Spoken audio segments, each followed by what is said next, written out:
আসসালামু আলাইকুম। শীতের সকাল, আজ শুক্রবার।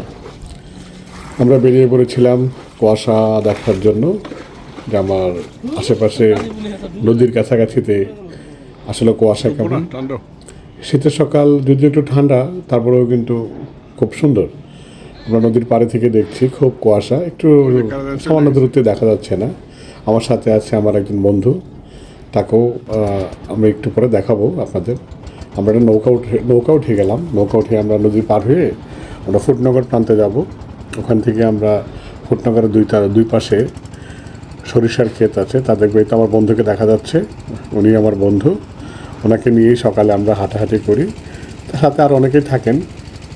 আমরা নৌকাটি পার হচ্ছি, নৌকাটা খুব ভালো স্পিডে চলছে, কিন্তু সামনে কিন্তু কিছু দেখা যাচ্ছে না। আমার কাছে কেন যেন মনে হচ্ছিল সামনে থেকে কিছু দেখা যাচ্ছে না, হঠাৎ করে লেগে যায় কি না।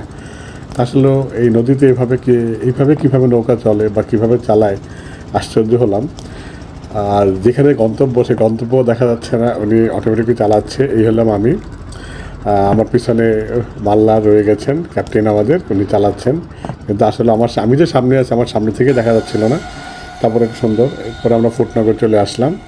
ফুটনগরে এসে রাস্তা তো সব প্রায় অন্ধকার, কুয়াশায়। ওই অদূরে দেখা যাচ্ছিল কিছুটা হালকা হালকা হলুদ হলুদ, এটাই সম্ভবত সেই সরিষার ক্ষেত।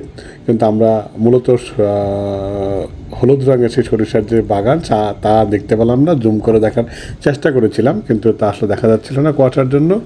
বন্ধু হেঁটে চলে যাচ্ছে, তাই আমিও তার সাথে হাঁটার জন্য একটু জোরে হাঁটছিলাম। তো বন্ধুরা, আসলে এরকম শীতের সকালে যে জন্য বেরিয়েছিলাম, ভাবছিলাম হয়তো কোথাও আমরা একটু রস পাবো, এই খেজুরের রস, তা পাইনি।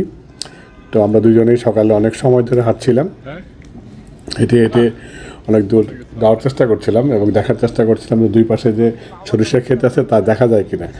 আপসা আপসা দেখা যায়। বন্ধু বলছিল যে সকালে হাঁটতে আসলে ভালোই লাগতেছে। আসলে শীতের সকালে হাঁটতে ভালোই লাগে, এতে যেমন শরীরের ব্যায়ামটাও হয়, সাথে সাথে মনেরও একটা সতেজতা ফিরে আসে।